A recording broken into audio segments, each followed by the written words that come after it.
How you view the world absolutely and utterly shapes how you react to the world, how you act in the world, how people view you. It's all down to how you view things.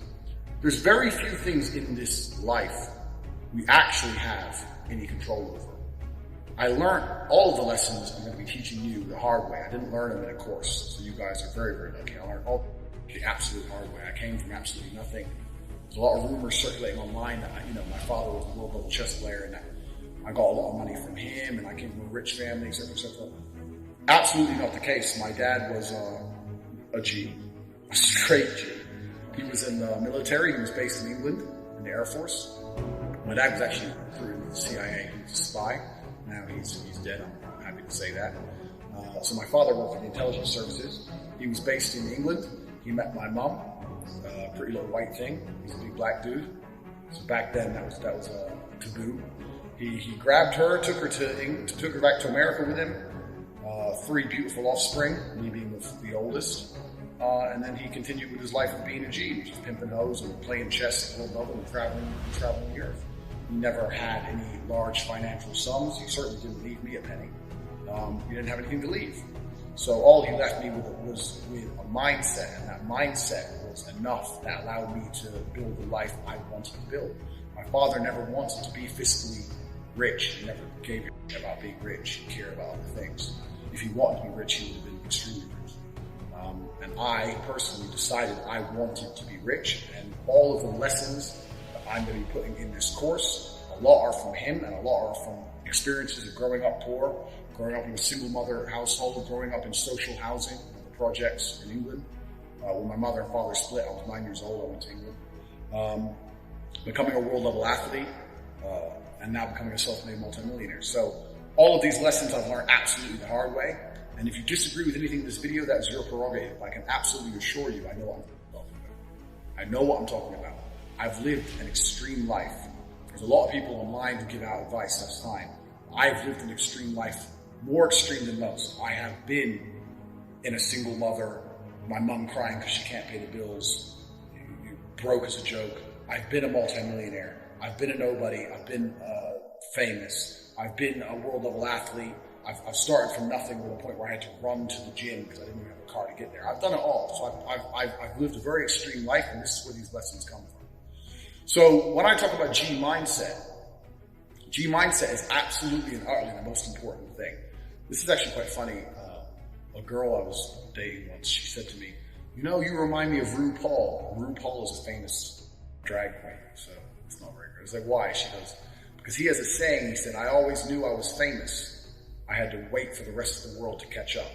She goes, you have the same mindset. She said this to me before I had nothing, because I told everyone I'm going to be world champion. Years before I even had a British title, before I even had an English title, I just started fighting. I was like, oh, I'm the next world champion, yeah. I just started saying it, but I said it with genuine conviction. I knew I would be the best. I genuinely knew I would be the best. You have to understand that this world, everyone constantly tells you, do not be arrogant. Do not have an ego. When I had my Twitter, I put my ego into overdrive because I found it entertaining. But people will constantly tell you to not talk in a way which is full of conviction. People do not like you to be arrogant and have an ego. This is the worst thing ever. Let me tell you a fact, the number one facet of the G mindset. Your life is never going to be worse if you walk through the world believing you are the man. You wake up and look in the mirror and go, I'm the man. I am the man. There's no one on this planet who can do I couldn't do if I put my mind to it. I don't give a how good you are at piano. If I decide to play piano, I would be better than you at piano. And I believe that. I don't just say these things, I believe them. And when you go through life believing you really, really are the man, there are very few downsides. The downsides are everyone's going to call you an arrogant. Everyone's going to call you arrogant. Everyone's going to call you a kid.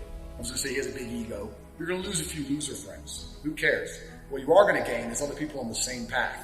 You're going to gain other people who think, yeah, well, I'm the man too. This guy's the man. Let's make some money. That's what's going to happen. So the first thing you can do with your G mindset is you need to start believing you are, even if you're not the man yet, even before I was world champion, I knew I was going to be the man. So I don't give a and I was happy to say that to anybody. When people called me arrogant, stupid, and deluded, I just sit there, look at them and say, yeah, you, I'm going to be the man. And this is how now, when my life's kind of come full circle, this is quite interesting. I'll tell you a very quick story. When I was 19, I think I had a sales job, and I had to drive. Down to a sales meeting to try and sell some advertising. I had a really old car. No, I must have been older than 19. I was about 21. I had this old car and I'm driving. And as I'm driving my car, and I couldn't afford to have it fixed, I had a bump in the front. The front was all caved in. So I had to park it away from the sales meeting and then walk to the sales meeting. So I'm driving this car. Anyway, pull up next to me at the lights. Red light, pull up next to me. Tuesday morning, 10 o'clock, music blasting. Drop top Aston Martin with a Swedish number plate. Some dude about 30 with a hot blonde next to him.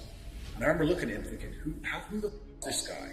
Like, here I am with my broken car on my way to do a job. I can't afford to fix my car. This guy is from Sweden and he's just driven to England and he's got a Swedish plate and he's got this hot and he's got music pumping and he's on his way to have lunch. Like, where did my life go wrong? I want to be like that guy. And I think this every single time I live in Romania now. Now I drive around Romania in my Lamborghini or my Aston Martin or my Ferrari or my Bentley, whichever one I decide to drive. And they all have English number plates. And I always have a girl with me. And people look at me and people are giving me the exact same look I gave that guy. People look at me like, who the f is this guy from England who just drove here from England? I'm standing at the bus stop about to go to work. And this guy's got a $250,000 car and all on his way to have lunch with music blaring. And the reason I managed to go full circle is those small events in my life, seeing someone else with more success than me, ingrained in my brain. And to a lot of people, it doesn't ingrain in their brain. I was walking to school. If I was walking to college with my friends, I used to have to walk. I went to a college on the other side of town, so I had to walk 4.6, I think it was, miles to college. So I used to walk. Halfway, I meet some other people that towards the end of the group of 5 or 6 of us along the way. And when I met, and one day a Ferrari went past us, and everyone else was like, oh, we got a Ferrari. I'm like, and I remember saying to the group, I was only 18, I said, doesn't it annoy you that this guy has a 300,000 pound car and we'll probably never have one? And they're like, oh, yeah, it's only a car. I'm like, no, you don't understand. There is a life hack. There's something happening where people are living lives that other people don't get to live. There's something happening. There's something going on. I want to have a 300,000 pound car. I want it.